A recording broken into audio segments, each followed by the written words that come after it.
Olá, alunos de História da Igreja 2. Nós vamos dar aqui o resumo da nosso terceiro dia de aula. Tá? Então, estávamos falando sobre as igrejas, né, da, da época da Igreja Moderna. Então, vamos falar um pouquinho sobre as igrejas dos Estados Unidos, né? Lá nos Estados Unidos, existem católicos e espanhóis, né?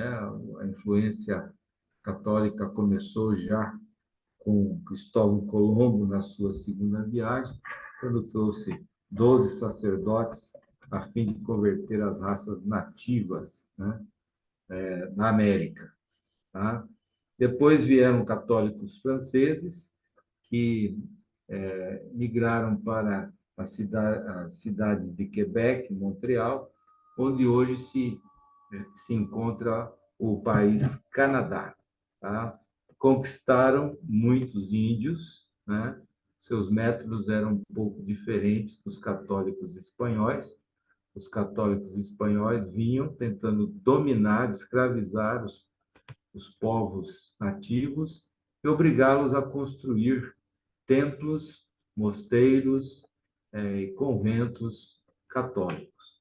Já os franceses trabalhavam com amizade com o povo e tentavam ganhá-los por outras maneiras, né? Também vieram católicos ingleses. A maioria das colônias na América do Norte, as colônias inglesas, eram todas protestantes, né?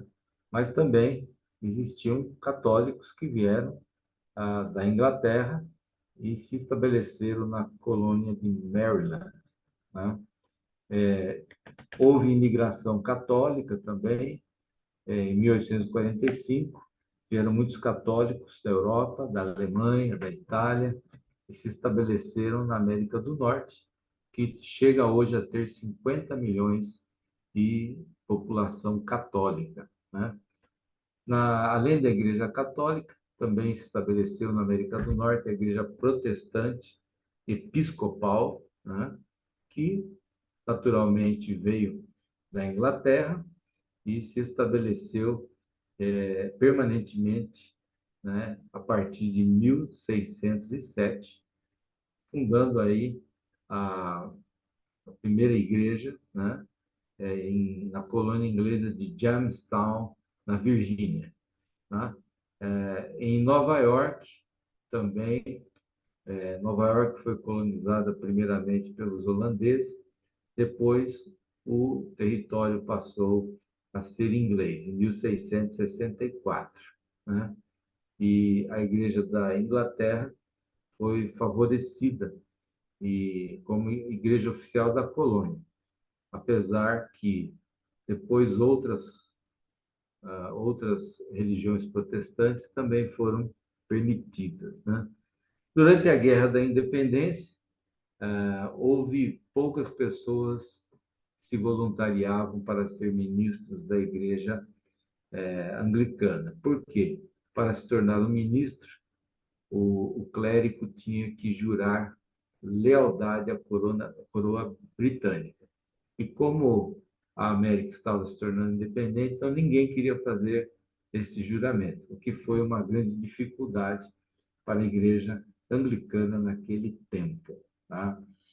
Também, os primeiros bispos anglicanos foram consagrados pelos escoceses, lá nos Estados Unidos. E os escoceses não exigiam juramento de lealdade à coroa. Tá? Então, nos Estados Unidos, a Igreja Episcopal tornou-se, ou chamou-se, de Igreja Protestante Episcopal.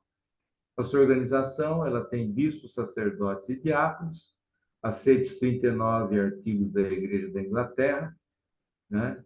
E essa é a Igreja Episcopal na América do Norte. Também se estabeleceram ali os congregacionais, né? Conhecidos também como peregrinos, chegaram em 1620, saíram alguns da Inglaterra, outros da Holanda, onde estavam exilados por causa de suas ideias religiosas e perseguição na Inglaterra e outros países da Europa. Né? Procurando novas terras, desembarcaram em Massachusetts e decidiram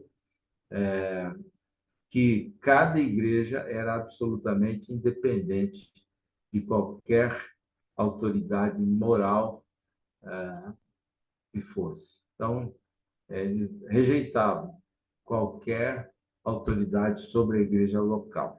Né? E houve um grande desenvolvimento dos congregacionais, né?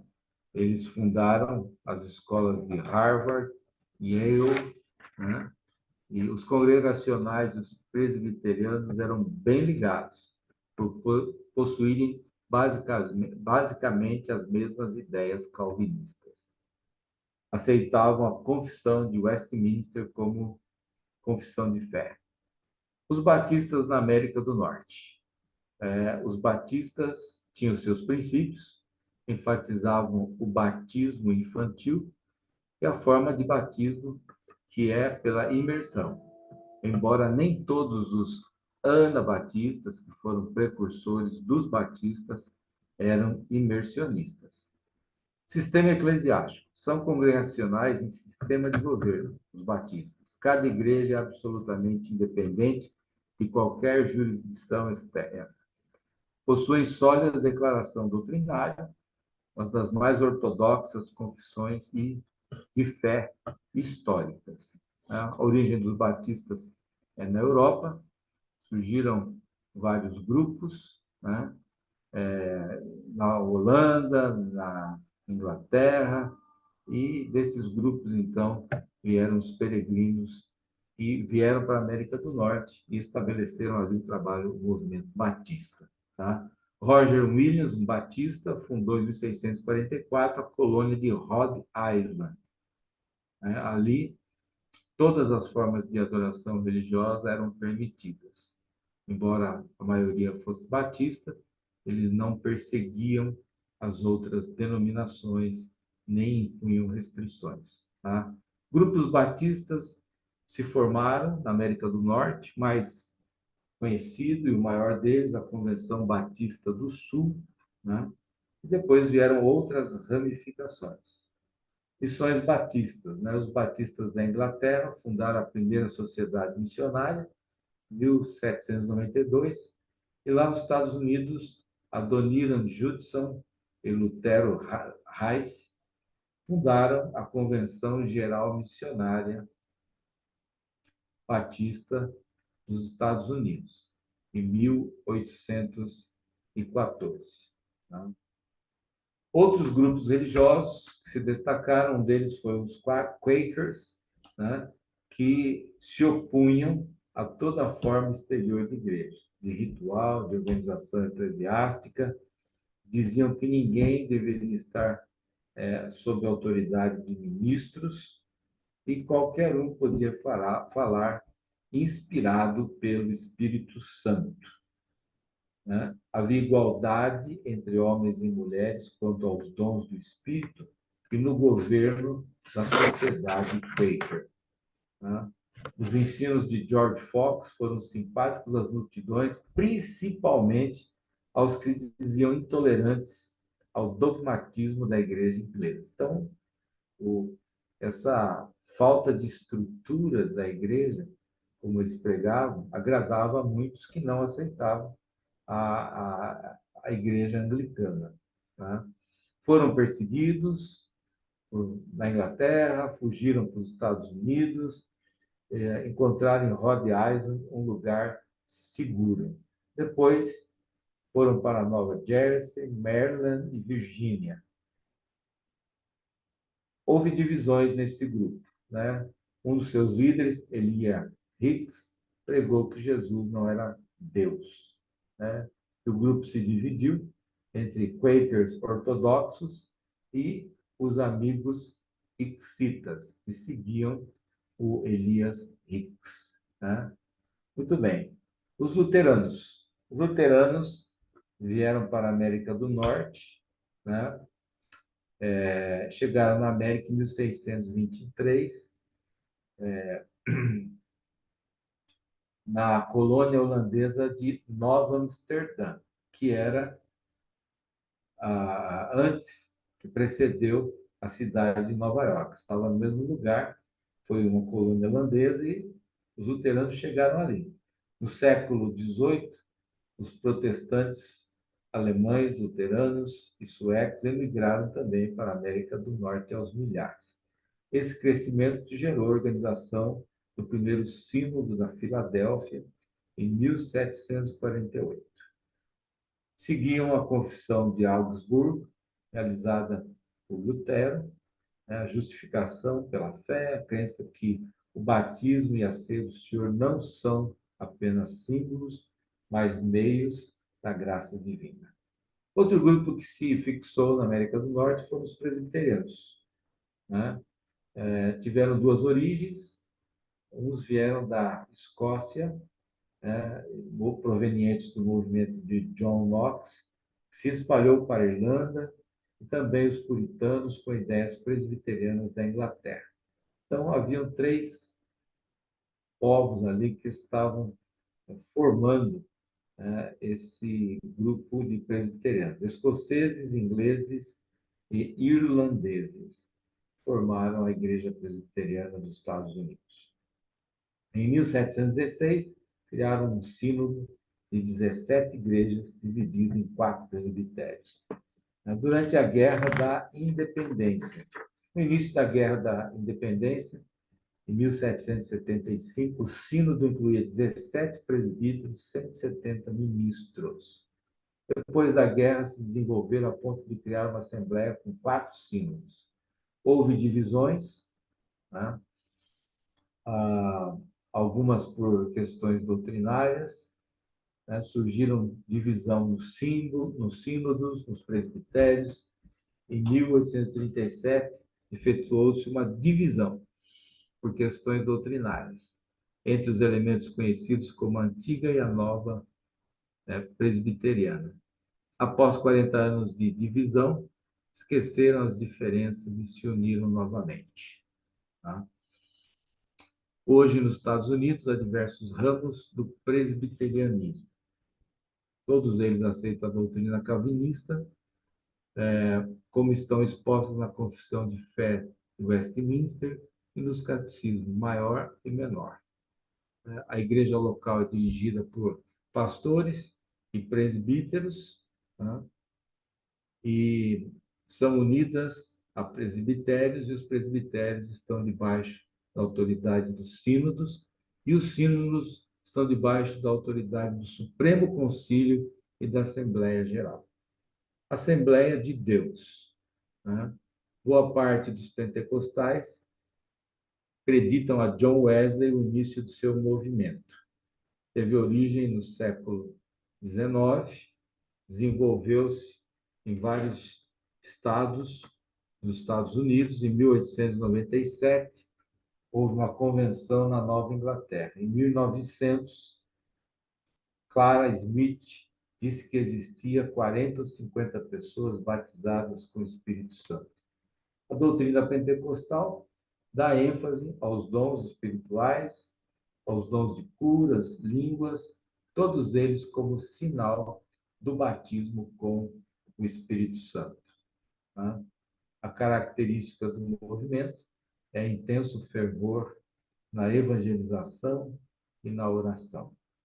Também estiveram lá, na América do Norte, os metodistas, né? A primeira conferência metodista em terras norte-americanas foi realizada em 1773. Outra conferência aconteceu em 1784.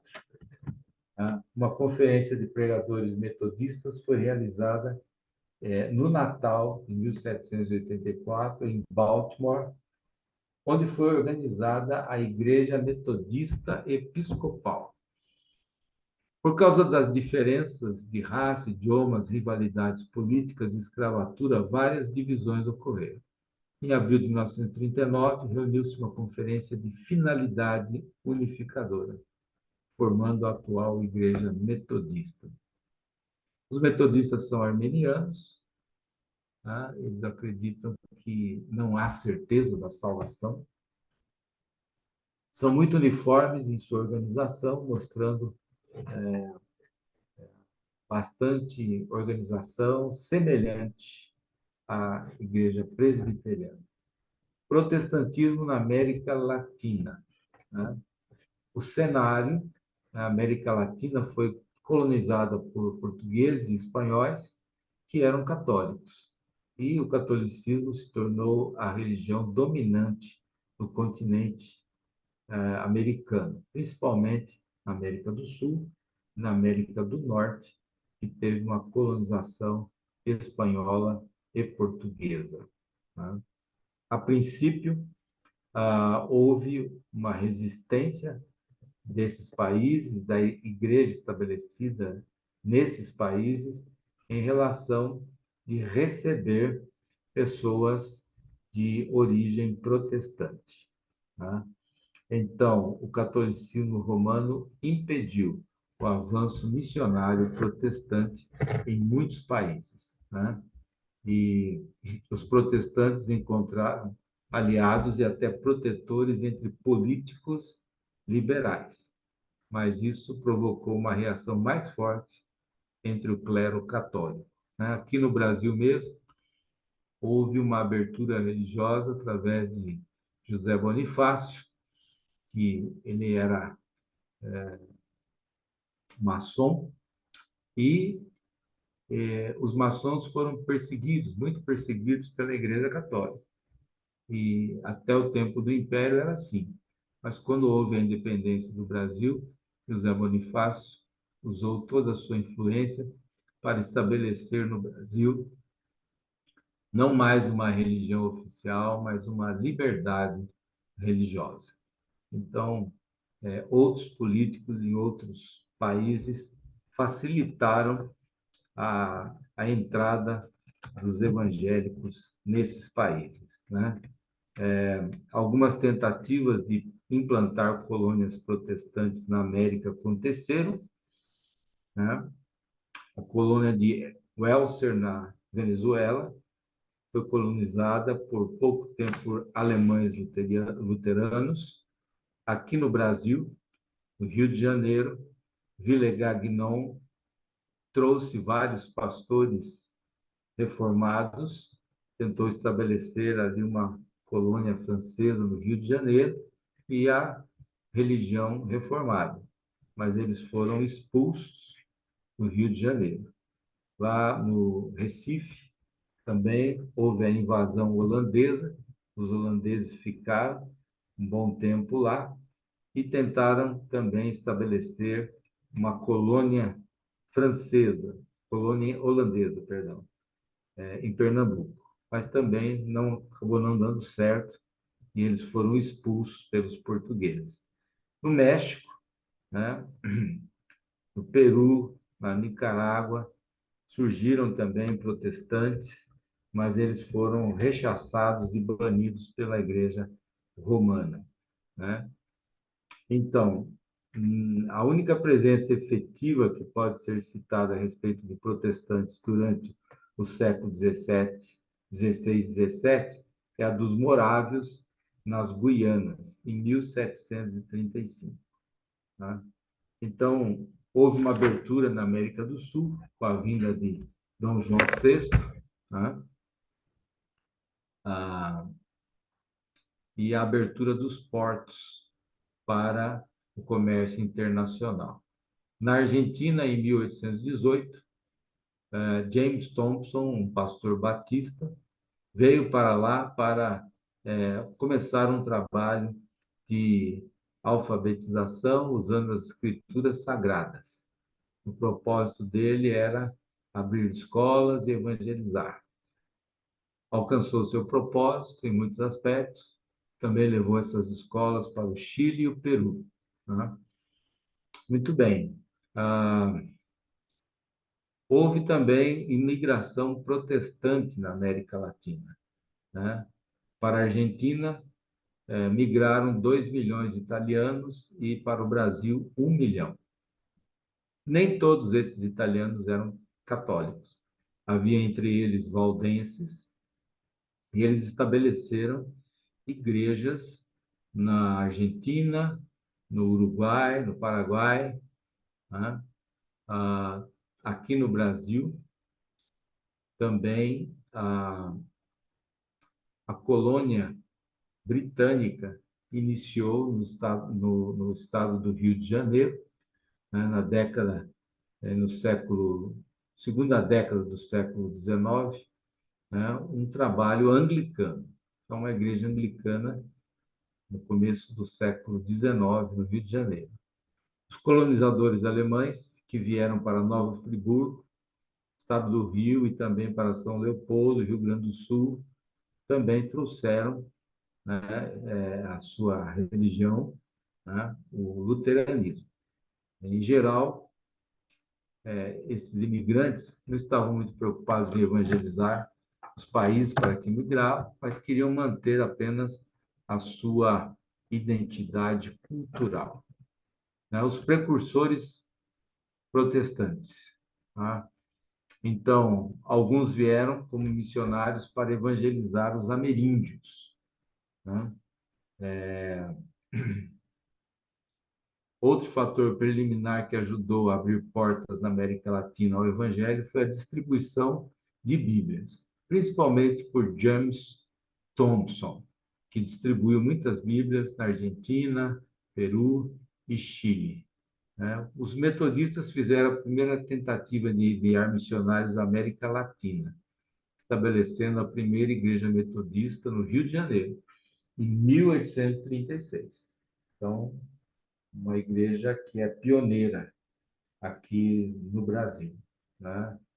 Depois vieram outras denominações, nos finais das últimas 2 décadas do século XIX, né? Vieram os batistas através de William Bagby, né? Mas antes dele vieram Robert Kiley, 1855, Ashbel Green Simonton, presbiterianos, em 1859, e William Buck Bagby, em 1881. Né? Então, foram os primeiros missionários, de fato, a vir para o Brasil, depois dos metodistas. Né? O Peru, houve uma intensa distribuição de Bíblias como meio de evangelização. Né? E Francisco Penzotti se converteu através de uma cruzada no Paraguai e começou a distribuir Bíblias e marcar reuniões de estudo bíblico no Peru. Houve também uma contribuição forte de John Ritchie na formação da Igreja Evangélica Peruana. No final do século XIX, como estava o protestantismo na América do Sul? Né? O que aconteceu foi que houve um desenvolvimento do protestantismo até 1930. Nas primeiras décadas do século XX, o crescimento numérico começou a acelerar-se à medida que as igrejas tomavam uma natureza mais nacional. Deixavam de depender dos missionários e o elemento nacional se tornou presente e atuante. Né? O protestantismo latino-americano, ele foi uma influência importante quando chegou, né? Nas palavras de Emily Leonard, as igrejas latino-americanas são verdadeiramente reformadas. Isto é, a palavra é o centro do culto da vida, a razão de ser da igreja. E as igrejas no Brasil? Muito bem, os luteranos chegaram através dos imigrantes no ano de 1800. A maioria dos pastores vinha da Alemanha, mas depois, em 1945, criou-se um seminário em São Leopoldo, no Rio Grande do Sul, e passou-se a treinar brasileiros para assumirem os cargos eclesiásticos da igreja. A igreja metodista começou em 1836, né? e depois ela foi crescendo, desenvolveu-se muito no Brasil, né? Na época, em 1886, haviam 3 casais de missionários, 3 igrejas, 219 membros e 164 alunos da escola dominical, e as 3 igrejas se reuniam em 3 prédios. A igreja presbiteriana, começada por Simonton, né, foi organizada em 12 de agosto de 1859. Né? Em 1862, foi oficialmente fundada a Igreja Presbiteriana no Brasil. Simonton trabalhou 10 anos de um ministério frutífero no Brasil, mas depois disso foi acometido de febre amarela e veio a falecer. A Igreja Batista no Brasil, né? Ela começou através dos imigrantes que vieram para Santa Bárbara, região próxima a Campinas, em São Paulo. Eles celebravam os cultos em inglês, né, a língua dos colonos, e o trabalho era limitado às pessoas da própria cultura. Tá? O primeiro casal de missionários, William e Anne Bagby, foi enviado a Santa Bárbara, mas eles resolveram radicar-se em Salvador, na Bahia, né? E ali, então, começaram e fundaram a primeira Igreja Batista no Brasil, em 15 de outubro de 1882. Assembleia de Deus. Como começou a Igreja Assembleia de Deus? Começou em 1911, em Belém do Pará, através dos missionários Gunnar Wigren e Daniel Berg, né? Eles, chegando ao Brasil, se filiaram a uma igreja batista, e aí é um tempo em que o pastor estava ausente, convenceram 17 membros a sair com eles para iniciar a Assembleia de Deus no Brasil. O movimento caminhou devagar no começo, mas depois tornou-se a maior denominação pentecostal do Brasil, e ainda é assim até hoje, né? A igreja do século XX é uma igreja que enfrentou dias difíceis, né? 2 guerras mundiais, depois a Guerra Fria, depois a Guerra do Vietnã, do Iraque, do Golfo, a guerra no Afeganistão e agora, no século XXI, a guerra da Ucrânia. Né? Houve problemas raciais muito sérios no século XX. Né? Um dos maiores foi enfrentado por Martin Luther King, que era a desigualdade racial que existia nos Estados Unidos. Né? Finalmente, Martin Luther foi assassinado, né?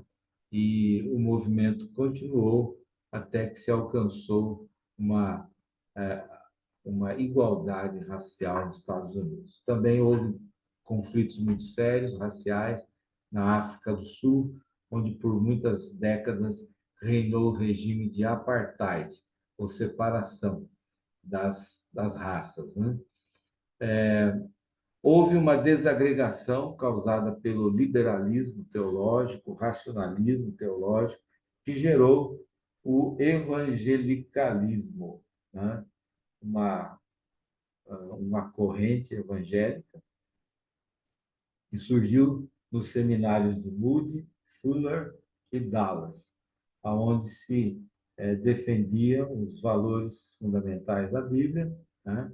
E entre essas pessoas, os líderes desse evangelicalismo estava Billy Graham, que foi o grande evangelista de massas do século XXI, ganhando mais de 1 milhão de pessoas para Cristo em todas as suas conferências.